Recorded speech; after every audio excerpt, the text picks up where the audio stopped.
लेहगाव उपबाजार समितीमध्ये शेतकऱ्याच्या कापसाच्या उभ्या गाडीला आग लागल्याने शेतकऱ्याचं मोठ्या प्रमाणात नुकसान झालं आहे।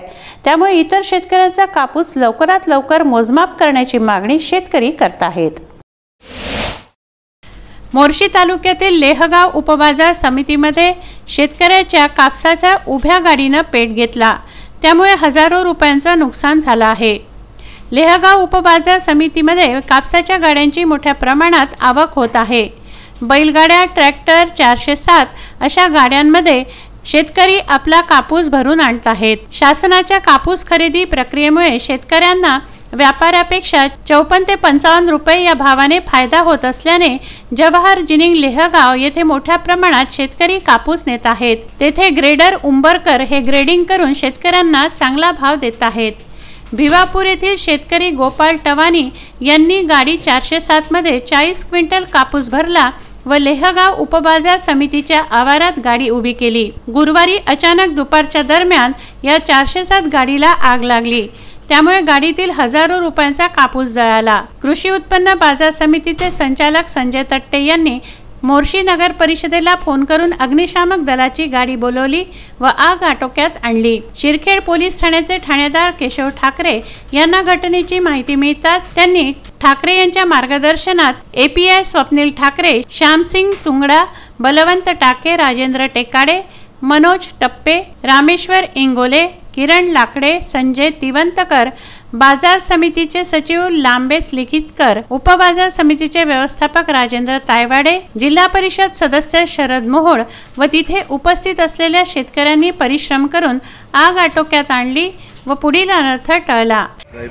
मी इथं शनिवारपासून माझा माल आणलेला आहे विक्रीसाठी, पण अजूनही नंबर लागला नाही। त्याचं कारण एवढंच की इथं शेतकऱ्यांच्या गाड्यांची प्रति दिवशी आवक जवळपास 100 ते 150 गाड्यांची आहे आणि फेडरेशनची गाडी अनलोडिंग करण्याची कॅपॅसिटी ही फक्त 15 ते 20 गाड्याची आहे। त्याच्यामुळं याचा त्रास शेतकऱ्यांना इतका होत आहे की त्याची आपण कल्पना करू शकत नाही।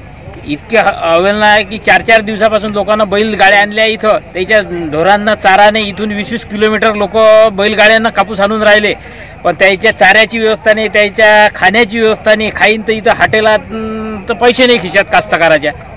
एवढे दयनीय अवस्थेत इथं लक्ष ठेवून सुद्धा कापूस मोजल्या जात नाही। स्वतः अशी वेळ येते की शेतकऱ्याला बंडीतला कापूस स्वतः काढायला लागते तिथं फेडरेशनमध्ये।